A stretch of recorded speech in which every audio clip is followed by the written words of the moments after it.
Ladies and gentlemen, we are back for another episode of the ABJ Podcast, episode 63, with the one and only Julius Smokes. Cannot believe this is still happening. Before we get into that, I need you guys to check out the links below on the podcast, wherever you're listening to this or watching to this. Below will be the links for all stuff ABJ, t-shirts, merchandise, ways to support the podcast, whether it be Patreon, donations, the whole nine. But also all the guests, my guest links are below as well. Please make sure you go follow him on all social media. Make sure you go check out if you're on iTunes or Spotify and follow him and his music career as well as his pro wrestling tees and grab some merchandise. That's what we're all about here, supporting the scene and supporting the people. Without further ado, let me just get into my sponsorship here for SVW. Guys, it has finally happened in a whole store fully dedicated to vintage wrestling. They said it can never be done, but I have seen it with my own eyes. Suplex Vintage Wrestling is a store curated by wrestling fans for wrestling fans and located on 5th Street in Philadelphia, Pennsylvania, just one block south of South Street in the heart of Queen Village. Their shop features the largest collection of vintage wrestling apparel under one classic roof. Their selection includes classic designs from your favorite wrestlers from the Golden Age, Attitude Era, Internationals, Indies, and more. And if you're tired of watching premium live events at home, the SVW hosts the best watch party since your friend Kyle's birthday party when you were 12. I will be in attendance this Saturday watching Night of Champions or Afternoon of Champions. It is $10 to get into the store to watch the thing. They have food, drink. If you spend anything over $100 this week or while you're at the store, you're entered in for another chance with your admission to win a autographed ECW tag team title belt. So if you come down and you want to watch the pay-per-view or the premium live event, come down if you're in the Philadelphia area and come support, see the shop. It's fucking sick. You'll love it. And if shirts and watch parties are not your thing, let's not forget their large selection of figures, replica belts, trading cards, and from their t-shirts and hats to rare wrestling memorabilia, they have something for every wrestling enthusiast out there. So what are you waiting for? Go check them out on suplex.svw on Instagram or on their website at suplexsvw.com and let them satisfy your pro wrestling needs. Without further ado, let me turn off that vibration. Everyone's going crazy right now, sharing the channel. I appreciate you guys all so much. Everyone's excited. Let's bring in the one, the only, Julius Smokes. What is up, my guy?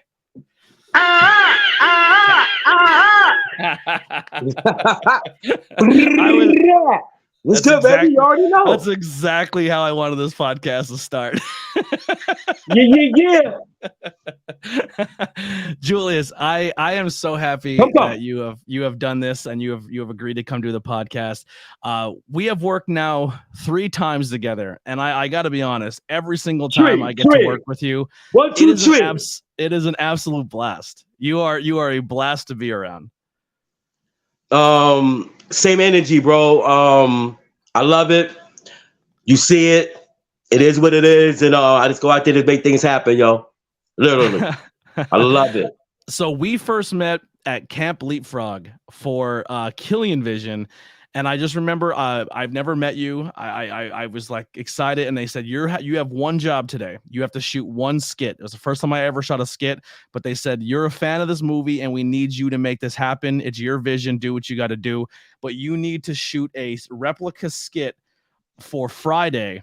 And it needs to be Julius is playing Debo, and he is sold bad marijuana by CC Boost, and it breaks into a ECW style fight. Then after the skit, straight Looney Tunes. It was amazing. It was amazing. The best was you grabbing the cameraman and looking like you're punching him, and then you fly in the air and you got knocked. It was amazing. Go check it out on High Tension Wrestling, Killian Vision. It's one of my favorite things I've ever done in professional wrestling, and involves you. And then I got to be a corner man with you with the current GCW heavyweight champion Masha Slamovich at CFU. I'm not selfish. I shared the spotlight that night. You know what I mean? Because I sound right like that. I wasn't worried about it. Let's go out there and just make things happen. That was and so much the fun. Russian Nightmare. She is amazing. And then we got to Slamovich. And then we got to work again at the most recent one. Incredible talent. And you threw me through a light fixture. Wow. Yeah, you were in the moment. You grabbed me. You're like, how did she? I don't want to say anything because I don't want to give anything away. But you gave me a little bit of a push, and I took out a light fixture. It was hilarious. It was amazing. I wouldn't have traded for the world. But Julius, how did you fall in love with this crazy, crazy industry of professional wrestling? What's your earliest memory of falling in love with this business? It's back in the days watching Blackjack Mulligan go against Ric Flair, Mid-Atlantic Wrestling, bro. Joe Crocker Promotions at that particular time. You know what I'm saying? I was living in Virginia. So I was blessed to see it, not on YouTube when it was coming on TV, actually. Yeah. So the fever and everything was there, the Carolinas, you know what I mean? I love it. It was amazing. And just watching Steamboat Youngblood go against at the time it was what was it? Sergeant Slaughter going against Sergeant Slaughter, Don Canodal going against Ricky the Dragon Steamboat and Jay Youngblood. And this is That all was pre WWE before this is still territory days. Yeah, NWA. Yep. It was like it wasn't their first pay-per-view, but it was a year before their first pay-per-view when I really got into it like that. It was heavy. Mm-hmm. Now, growing up, who were some of your favorite people that you attached yourself to that you really enjoyed watching? You already know, Junkyard Dog, bro. Another one bite the dust. Another one bite the dust. Boom, boom. You know what I mean? Absolutely. Iceman King Parsons. World Class Championship Wrestling. You know what I mean? Devon Eriks. Going against the Freebirds at that time. Come on, man. That was catching lightning in the thunder. That was catching lightning in a bottle at that particular time, bro. It was amazing. Absolutely. It was a great time You to know be what I mean? And, watching the War Warriors, Ric Flair, the Four Horsemen, and all that good stuff. But yeah, that's where it's at. So when did you transition? Baby. I'm sorry, what's up? The Blueprints, baby. Yeah. So when did you transition from a fan to this is what I want to do? I want to be involved in this business. And how did you start that process? Probably like 95, 96 around that particular time. But I turned pro in 98. But I met this person named Lotto the Don from the Urban Wrestling League. You know what I mean? And we became friends. He had this commercial on this TV channel. They used to come on in Bronx Network. I mean the Brooklyn Network at that particular time out there in Brooklyn. And the rest is history. I answered it. I went down there to the church, Pedro's, you know what I mean? Famous Pedro's gym. And met Low Key, everybody down there, TOT, Homicide, Low Life Louie, J Lover. The list goes on, baby. It's a bond right there for life. Let's go. I was just scrolling through YouTube and I didn't get a chance to watch it yet, but that's probably the first thing I'm gonna do once I get off here. Deshaun Pratt just wrestled Homicide, and he was so ecstatic for that match. So I'm excited. What happened to that boy? What happened to that boy? Great experience for him right there. Yeah. But we had to pull his britches down to give him a little spanking. You know what I mean? Yeah. Great dude, though, man. Great worker. Yeah, Deshaun. You go a lot of places, man. Humble dude. Yeah, I love Deshaun Pratt. He's one of my favorite people in the business. So what was that school like? What was training like at that place with that laundry list of talent that, at the time, no one knew what you guys were all going to become or what you're all going to do for the business. So how was that journey of just like going through it, figuring it out and coming up to those ranks? It's young puppies. Caterpillars ready to turn into butterflies. You know what I mean?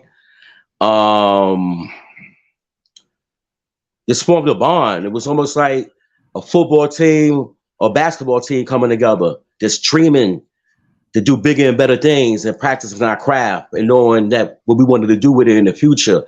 Even though at the time, the bigger guys, WWE was really promoting, that didn't stop our dreams of doing, what we wanted to do. Even though we was only 5'9", 5'10". At that time, Big Spec Man was in love. He was infatuated with the big guys at the time. He wasn't even looking at you unless you was like 6'4", 6'5" to get in. You know what I mean? Yeah. God bless Eddie Guerrero. Wow, Rey Mysterio and those guys, yo, they cracked the code, man, and showed everybody can work. Yeah. Well, I mean, ECW was a place where, I mean, they did have their big guys, but guys were able to go in there and showcase themselves. And then you had, the emergence of ROH. ROH became the workhorse place. Like, you didn't have to be 6'7", 300-pound solid muscle. You could just Thank be you, good David in Carey. ring. Yeah, Thank you, in ring. David Carey. That was an experience right there for me, man. I appreciate every moment of it. That moment into the person I am right now, yo. You know what I mean? Literally, man. So that early success and humbled me in a lot of different ways. Because what I'm doing right now is just it's longevity. It's a roller Yeah. coaster ride. And I Now, always left up my name. who did you say thank you to You know what I earlier? mean? What's good? Who were you saying thank you to earlier? Gabe and Carrie and those guys who was putting me Okay. on, and Rob, the original So, owner. yeah, so Carrie, I'll give the fans a little spoiler alert. Probably early next month, not next month, July. Carrie Silkin's coming on the podcast. We're gonna talk. Yo, Love me some that's a Carrie Silkin. volcano right there. You do. That's lava right there you throwing. That's fire. Yeah, Absolutely. That's a good look. Give me Miss Flowers right now, bro. That's absolutely. what I'm talking about in He's a life. Give me great Miss guy. Flowers right now. I like I'm that. always fascinated with him for how humble he is and how amazing he is for the business and how he still goes to independent shows and support. And you have to think to yourself, like, his era of ROH, 85 to 90% of them are all on TV right now. Like, all of his generation of that is your Kevin Owens, your Sammys, your Adam Cole. Like, they're all like, they're the top of the industry, and they all came from that era of ROH. Yeah. Amazing. It is what it is, baby. Yeah. The cream of the crop always gonna rise one day. And you see what they're doing out there. They're making it happen. Now, So it's my boy too. Let's go, baby. Let's go. 107 homicide, low key. Everybody else is beasting out there too and flying, baby. Everybody's in their own lane. That's what I like about this right now. Let's go. Yeah. The industry is so much fun to be a part of, man, because the independent scene is booming. There's so many. Every weekend you go out, whether in Pennsylvania, New Jersey, New York, and you can find a banger match that's happened on any card anywhere with names that you just said. And then obviously you watch on TV, and there's two major companies to watch, as well as the one major company reestablishing ROH, and then you have Impact. You have Willow Nightingale out there, New York Girl just win the New Japan Strong title. Independent wrestling is killing it for everyone, and there's so much representation, and there's so much going on when it comes to like federations running companies that's like showcase people that wouldn't have had opportunities in the past. Like Jodeci, they fiending for that talent. I mean, basically, it's amazing what you're seeing out there. Everybody's coming out the foxhole, just coming out the pandemic and everything like that, and everybody's eating right now. Just get in line because fans love wrestling until the day we die. It's just something about it. It's different from any other sport in the world. It's number one. Ichiban. Ichiban. So you wear a lot of hats when it comes to professional wrestling. Sometimes you get in there and mix it up. Sometimes you're outside screaming and being the most entertaining person in the building. What do you prefer to do more? Do you like being the guy outside? Do you like being in between the ropes, beating some ass? Where do you live with your what you like to do? I like the whole spectrum of it. I like to be Jamie Foxx, a triple threat, commentate, manage. You know what I mean? And also wrestle periodically here and there. You know what I mean? So it's always a good thing that I could be on a card and be valuable like that instead of being in a stagnant position and also flourish at that same level. You know what I mean? And just go out there and just make things happen. I just be original, man. I don't try to be nobody but myself, bro. I've been in the mirror practicing this ever since I was in VA. Thinking I was gonna go against these guys. I never wanted to be like them. I wanted to go against them. You know what I mean? So I just wanted to bring my style, to the table. There is no literally other person on this planet like Julius Smokes. Not even close. It is what it is. So last time we hung out, one of the things you were saying, I don't know how much of it was serious or you were just having some fun, but you were saying, how come no one ribs each other anymore? No one's messing with each other at shows. Because everyone goes and gets to work and they get, so like, for example, the last show we were at, we're running around trying to get production done. I was helping with the production team, trying to figure everything out, making everything right. You got your microphone, you're singing the whole time, you're having a blast, you're having a party all in your own and everyone's watching. Yeah, and there's not even a camera rolling. There's not even people in the building. You're just being you, and I love that. But natural high, baby. But you did pull a pretty nice rib on one of my content creator buddies, BP Burke. It was his first time. I think it was his first or second time ever doing sound for a wrestling show, and then it was a CFU show. I'm from the South Bronx. Did I smell fear? I'm from the South Bronx. When we smell fear, we got a snake on you real quick to see what that heart is all about and play a rib. You know what I mean? So you went up to him and he had Mosh's music and you said, yo, play this instead. And you gave him a completely different song. So Mosh, you're all in Gorilla. You're already doing your thing, screaming because people hear you from Gorilla before they see you. Mosh is getting into Masha mode. She's turning into Slam a bit. She's gonna fuck somebody up, and all of a sudden her music hits, and I'm standing behind him in Gorilla, and she just turns and gives the Masha look and goes, "That's not my music." And you look dead at him and go, "Why'd you play that shit wrong? Forget about it, Mosh. Let's get out of there." And you pushed her through the curtain. And we all go through the curtain to do like the because I was with you guys that night. And I just remember coming back through at the end and he played Mosh's right song at the end. And he's like, yo, Smokes told me to play it. And then he yelled at me for playing. I'm like, and then you're like, got him. I love it. Ain't nothing like it, yo. We just having a great time. Moments. Yeah, it was so much fun. Having a great time out there. And then you talk 76ers basketball with him for like 2 hours, he said. Well, not 2 hours, for like an hour. He said you guys were just talking basketball for a while. Wow. And that's kind of ironic to bring that up, that the big man didn't show up to the dance. The other guy showed up to the dance. He wanted the real MVP trophy. Yeah. To take him to the World Championships. Yeah. And that's the difference. I knew they was going to go all the way from the beginning. They had the best team, bro. Who's that? Denver Nuggets. Oh, Nuggets? NBA. Yeah. I kind of want Jimmy Butler to win it. I like Jimmy Butler. Yeah, somebody said he looked like Michael Jordan in the face. I had to get him like 2 or 3 times. Like, huh? Okay, I see a little resemblance, but he don't play like him, but he has a heart like him, though. Yeah. Yeah, there is a little bit of a conspiracy theory going on right now that there may be a connection there, but that's all it is. It's just conspiracy. So what are some of your favorite moments being in this industry? Maybe some favorite matches or matches where you're out ringside with some of your favorite people. What are some moments that really stick out in your brain when it comes to some of the things you've done so far? I think the early Ring of Honor stuff with Colt Cabana and Homicide, because we was recently talking about this at last Catalyst Wrestling show, which was amazing. It's sellout. You know what I mean? Catalyst Wrestling is number one in New York City right now, literally. But anyway, that Colt Cabana match, that was a war. Literally, in every which way, I loved it. It portrayed what wrestling was all about on each side of the table. They brawled, they wrestled, and they told a story.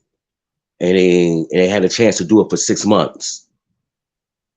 You know what I mean?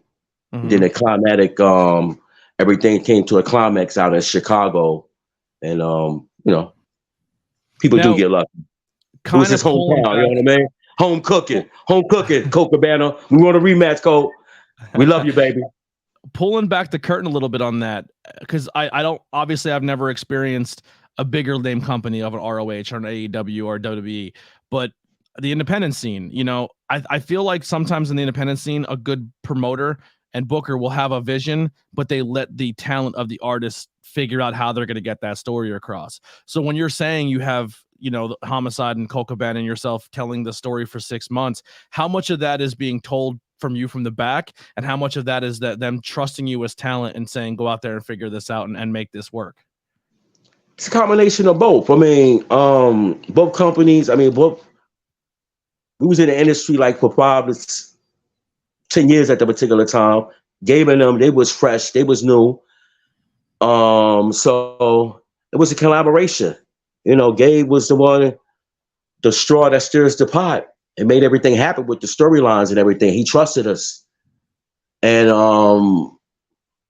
he seen where it was going, and he fed off the crowd. That's what That's what it's about right there. The crowd would never lie if they like what you're doing with the storylines or not. And he kept up with it, and everybody had their own storylines going on. That's what was amazing about the Ring of Honor at that time. Yeah. Who in that era? Who were some of the who was the champion at that time? I think it was Samoa Joe. Joe, yeah. That I hope now that the streaming Austin Aries, because Austin Aries beat him in 2004. Yeah. Yeah, so it was Austin Aries a little. Then after that, it was Daniel Danielson. Danielson, yeah. I really hope now that they have this streaming service deal and they have that back library, I hope that all goes into one place. All the AEW, all the ROH stuff kind of is more accessible for everybody, because that's a library that people should be studying and watching and looking into. Scared money makes no money. Don't hide the vibe. Got to show that history. You know where we're going and know where we at right now, literally. So I like that they're doing that. Have an opportunity to take advantage of the streaming apps, just like we do in the music industry. Same flow. Yeah. So when you watch what's going on TV now with ROH and AEW and WWE, who are some of the people that stand out to you that you're like, man, I really like what they're doing, whether it be manager, because now AEW has really brought back the managerial role that was kind of lacking in professional wrestling for a long time. So maybe some people outside the ring that you're really enjoying that are doing that role, or inside the ring. I'm gonna put my boys over. Prince Nana is getting an opportunity to go out there to shine and rejuvenate his career and doing what he loves to do. So right there, I like Prince Nana.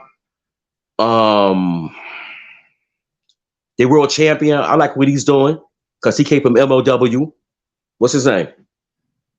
The MLW world champion? Yes. Oh, AEW. The AEW MJF. Yes, absolutely. That's what I'm talking about him. Yeah. Phenomenal on the mic. I like what he does. And let me see. Not too many. I mean, I look at it for what it is and I just keep it moving. You know what I mean? Yeah. But it's a lot of great talent out there, yo. Yeah. Really is. I like Mantis. You know what I mean? I work with him at Project Code Wrestling. That's a wrestling organization that TJ Mahoney was running at one time. I think they're still doing shows. He's a phenomenal talent, phenomenal body. He just need the opportunity. His name is Mantis. Yeah. And his boy, White, he does his thing with the bottle gimmick. So they was doing the Vulture Squad with me for a little while there. Yeah. Nikolai White. White, that's his name. Now, are you currently still under the MLW side of things? Contractual wise, but I'm not being utilized at the particular time. So we just on a hiatus, I see.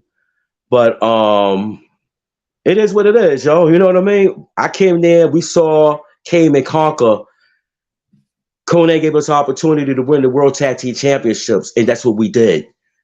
Then after that, we had an opportunity to go against the Von Erichs. Yeah. As I said, I enjoyed your work at MLW with LAX. Very fun and exciting. Everybody has their own personal inspirations and aspirations in the industry. Remember, I grew up watching World Class Championship Wrestling. Von Erichs? Me have opportunity? Oh my God! That's what I wanted. You know what I mean? And moments to go against names like that, to put yourself in history and to get recognized. It's like we had an opportunity in Ring of Honor to be in the ring with Dusty Rhodes and fought along Dusty Rhodes in a bunkhouse match, which was amazing. I ain't gonna never forget that. Rest in peace, Stardust. You can't judge an apple by sitting. You know what I mean? You know the song. Looking out at the industry now on the independent scene, you're seeing a lot of amazing talent. Who's somebody out there, if you said, I think they can use Julius Smokes in their corner and I think we can take over the world, who would that person be? I like Sean Taylor's aggression, but if he had that ghetto aggression behind him, that intelligent hoodlum, I could take that group where they need to be at. You know what I mean? Mm-hmm. Yeah, I like that guy. Yeah, that'd And be Boombaye, he doing this thing. That's MOW. All the chocolate talent right there is hungry, bro. So I like to work with my brothers a little bit more. And I always work with my tan brothers. They brought me into the business. Latinos, baby. I respect that all day and every day. Mm-hmm. You know what I mean? You know how we roll, baby. We New York City. It's a melting pot here, man. That's what I love about this place, man. If you got hate, you ain't gonna eat here, bro. Yep. Get the hell out. Seriously. All nationalities are here, man. And we flowing. Yeah. Only color I see is green. Let's get it. Can't peel that blue. Can't peel that blue. Can't peel that blue. How did you get linked up on the independent scene, being the manager of Masha Slamovich?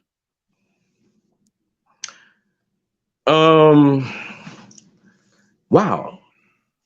That was a situation that came out of nowhere, yo. We just started working together at Combat Sports Wrestling, right? I mean, what Combat Fights Unlimited. Comeback Unlimited. Yep. Sorry about that. Comeback Unlimited. Phenomenal production, and women rules the world. I started working with Jesse Brooks. You know what I'm saying? Years ago, mm-hmm. with Chris Levins. Mm-hmm. And that's what gave me the opportunity right there. I don't hide the vibe, man. I'm gonna call it like it is, yo. So thank you for the opportunity, bro. That's where it's at.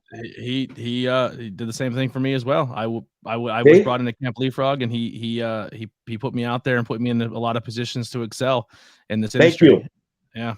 Facts. And he never switched his energy up on me, regardless what he was going through. I let him go through it because we are our own man, you know what I mean? But at the same time, I'm gonna tell the story. I'm gonna be real about it. That was the guy who brought me around all that, and I loved it, and I never turned back from it.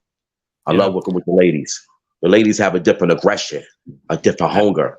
I love that promotion. It's so much fun to watch. If you haven't seen it, it's literally MMA, steel cage, pro wrestling. Pretty much, there is some few shows where they have a couple guy fights in there where two guys fight, but for the most part, it's an all female promotion. And some of the coolest fights and some of the coolest moments I've had has been watching that promotion shine. It's been really good.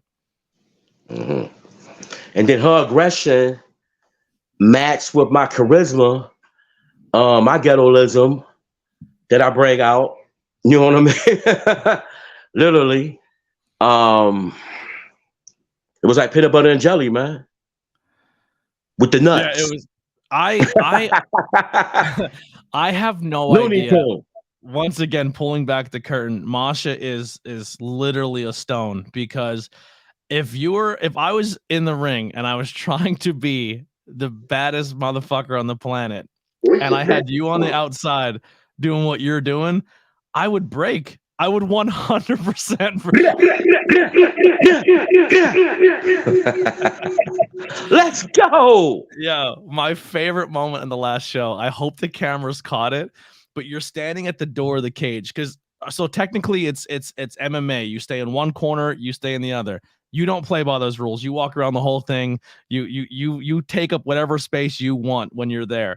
So you're standing at the door of the cage, and just for some commentaries right behind you, and you just are screaming at the cage, so focused on the cage, and quick snap your head back and get right in the nose of commentary and go, "Oh, blow your head off," and scared the shit out of him, bro. I almost pissed myself. It was the funniest thing I've ever seen in my life. Yeah, you came in with so much. You had the microphone, you had the gun, you had a stack of money. You had everything go on that show. Wow. Oh, you talking about this right here?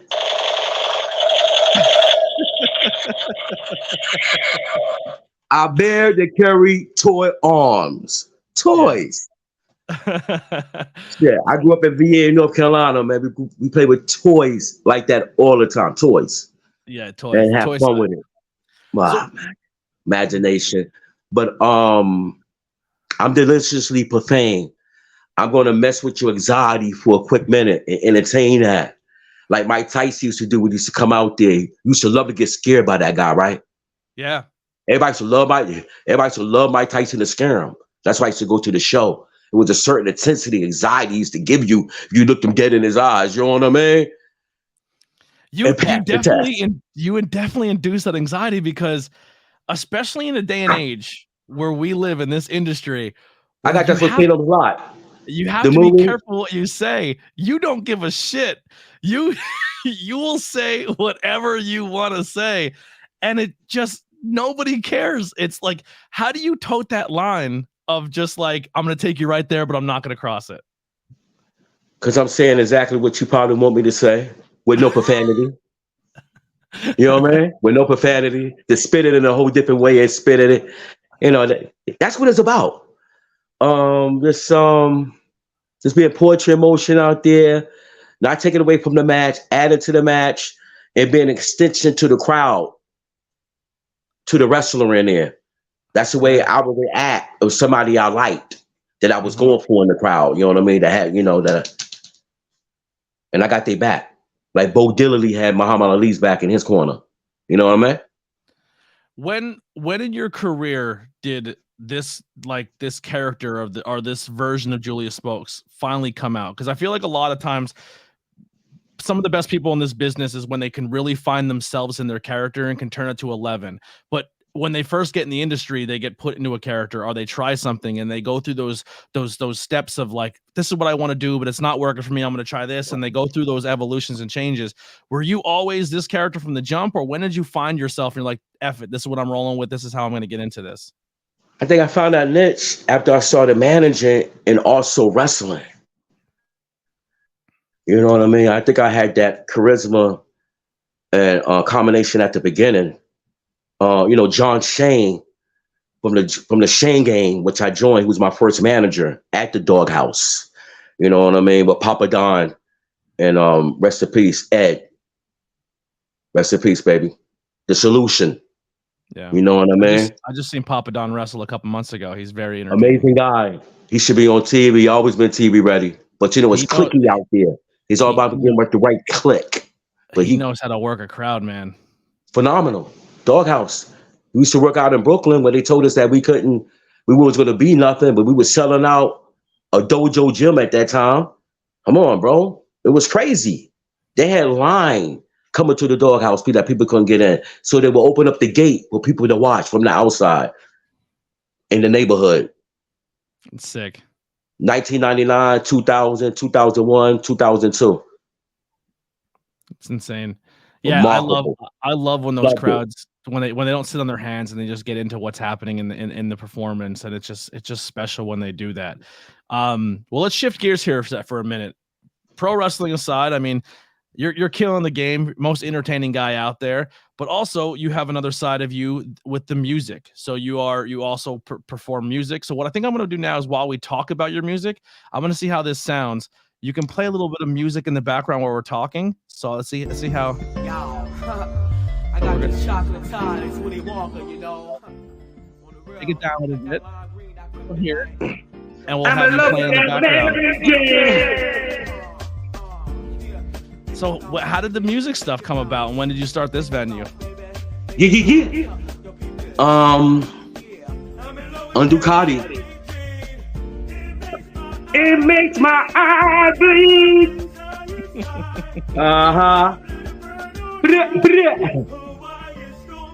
Love that. We'll vibe with it in the background. Let's talk about it. Yeah, we was basically just chilling with DJ Scott LaRock. Back in the days, he was on my block when I grew up. You know what I'm saying? Boogie Down Productions. And my sister, Melissa Smokes, she was also affiliated with Boogie Down Productions. You know what I mean? So when we came to New York City, we lived on Finley Avenue. So it was like, wow, just seeing these rappers and seeing MC Light, everybody that was coming around. It was like, this is what I want to do. And I just started making demos in Mitchell Projects with my boy DJ Dr. Shock. You know what I mean? He was down with the Four System D's. He was a DJ for them. You know what I mean? And I was making music with my cousin on Ducati. And the rest is history. We just started just doing it. Lost Boys to the Buddha. How long has it? Lost Boys? Yeah, we was originally the Lost Boys. Oh, okay. And then we had a show. We had a some kind of talent show at Sweetwater's, like in 92, 93.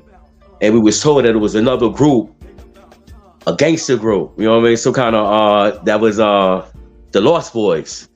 So we was about to come out. We was like, yo, we ain't worrying about that. We flexible. Didn't the Lost Boys make that song Renee? The Lost Boys and Mr. Cheeks. Here's the honey. Here's the tune about this honey named Renee that I met when I love that song. Mm-hmm. Absolutely. But it's all about copywriting and everything like that. We didn't do that with the name. So we just switched names, our manager, and called ourselves the Buddha Heads. Mm-hmm. And the rest is history. So you've been doing the music, as long as you've pretty much been doing the wrestling side of things. So you've been kind of coinciding with them the entire time. That's awesome. Straight out of high school, bro. I wasn't playing. Yeah. So I had college opportunities. I got college letters from everywhere, bro. Washington State University, scholarship from them. Davidson, the one that Curry went to. I didn't know that was a big college at the time, but when I got bad letters from them, North Carolina, Virginia, but music and wrestling was in my heart at the time. So I was in New York. Had to get to work. Yeah. Let's go. All right. Well, I told Julius I will try to keep him here for 45 minutes. I don't want to keep him too long. He has a lot going on. He's a very, very busy man. So if anyone has any questions in the chat they want to ask Julius, or now is your chance. We'll give you a couple minutes here to get them ready and put them in, because there is a little bit of delay between what they hear from us and by the time it gets to them in the chat. But what are some shows you have coming up, or some places that people can come see you very soon? Well, you know, Catalyst Wrestling is where I'm at. You know what I mean? Definitely got to go check them out. July the 8th, we got a show at Chilo's. It's an outdoor event. It's usually sold out. It's amazing. They sell tacos, margaritas, everything, bro. It's amazing. I call that's my Great American Bash in my eyes. You know, I'm old school. Yeah. That's my bash on the beach in New York City right there. So those guys come out and see that. Then I got a show on July the 8th. Hold on, July the 24th. I'm trying to pull that up right now. It's a new promotion. It's called Loud. Yeah, Grim Reaper. He's a promoter and booker at that organization, and it just came out. I'm gonna pull up the credentials right now. Real quick, special. I'm looking at the Catalyst Wrestling page. He had some special appearances from Trevor Murdoch, the NWA champion, Trey Miguel, and then here's some of the roster here at Catalyst. Mr. Darius Carter, who in my opinion is the top-notch dude in the business right now. That guy, he conducts himself in a professional manner from the second he gets out of his car to the second he leaves. He gets back to his car later on that night. 3-piece suit. The guy is college boy. He's amazing. Then you have Steve Gibby. I'm sorry, I can never say. He's trying to help Pup and blow my house down right now. So he's trying to blow smoke my way. And Steve? We going all that Kimberly. See, we got an angle going on right now. Something happened this past weekend, so it's kind of ironic that you brought him up. You know what I mean? Does he ever don face paint there? What's good? Does he ever do his other character there at all, or is that where he just goes as Steve?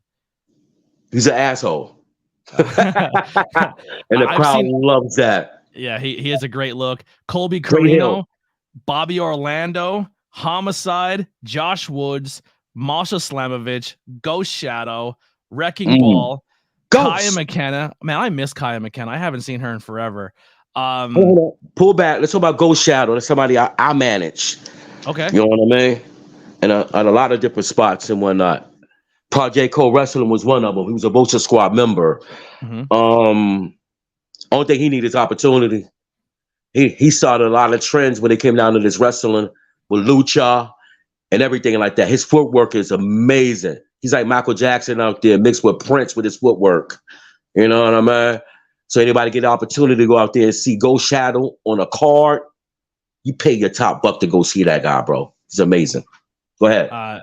Two more guys I'll pay my top dollar to see in this company: Devontae and Matt Makowski. Matt Makowski should be coming back soon from injury. Obviously, you guys with the rep. Jordan Oliver is a mainstay there. Aaron Ash, Casey Navarro, Griffin McCoy, Black G's, Lucky Ali, Boom Harden. I mean, this promotion's sick. That's a roster. And they have a 360 camera work that is astounding. It's phenomenal. They setting trends out there. You know what I mean? They're not being stagnant and trying to follow nobody else's directions, bro. Then they have the Android that flies around and take the camera. Oh, like a drone shot. Yeah, droid shots. That's what I'm saying. Okay. It's spectacular. Scare money don't make no money. Not cheap production, but they see their money back from it. That's what I like about it. The way to watch them is going on the premier streaming network. I'm looking for a price here when you sign up for it. It doesn't really take you to a price right away. And YouTube, but they have YouTube channel on YouTube. But if you sign up for this premier streaming service, if you want to watch Catalyst Wrestling, a part of the subscription is going to be your CZW, your MLW, your WrestlePro, your Atlantic Pro Wrestling, BPW, which is Alpha Junior School, Impact Wrestling on there. Yeah, major wrestling figure podcast is on there. I mean, and the list goes on and on. There's three. Another one that's close to me, Three Legacies Wrestling. Glow is on there. One Pro Wrestling over in the UK. So, and that's just a small list of the things that you can see on the network. So if you're into professional wrestling, independent wrestling, and just want to check out Julius on Catalyst, that is a great way to go watch it. A lot of good stuff on there. I'm kind of looking through some of the advertisements here now. They had a Brian Pillman benefit, a memorial show on there. So there's a lot of cool stuff on the premier streaming network. Yeah. Go ahead, do your thing, baby. Yeah, I'm right behind you. I'm just giving you sound effects right now while you're talking. Question in the chat: who is your all-time favorite wrestler? I think you might have answered that a little bit with JYD, but is there anyone that trumps him for you? Even though I didn't like the way how he did Ring of Honor. You already know. I'm gonna say Ric Flair. Yeah. You know what I mean? Nature Boy Ric Flair, I always loved this work because I was down in North Carolina and Virginia at that time. So definitely the Nature Boy and Ricky the Dragon Steamboat. And another completely random question, but if they're gonna ask it, we're gonna ask it. What is your favorite animal?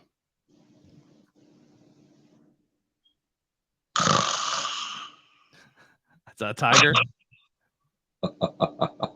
No. No,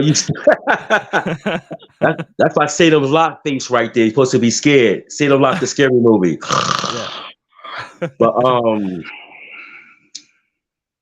say it again. Your favorite animal? Animal. That's a dog. A dog? Yeah. Do you have a special breed, a favorite breed, or any dog? Any dog. Any dog. I love that. You just got more bonus points in mine. You're a dog guy. I love that. Julius, it's about that time. We're coming up on the 45-minute mark. I want to thank you so much for doing this, man, and coming on the podcast and talking to me.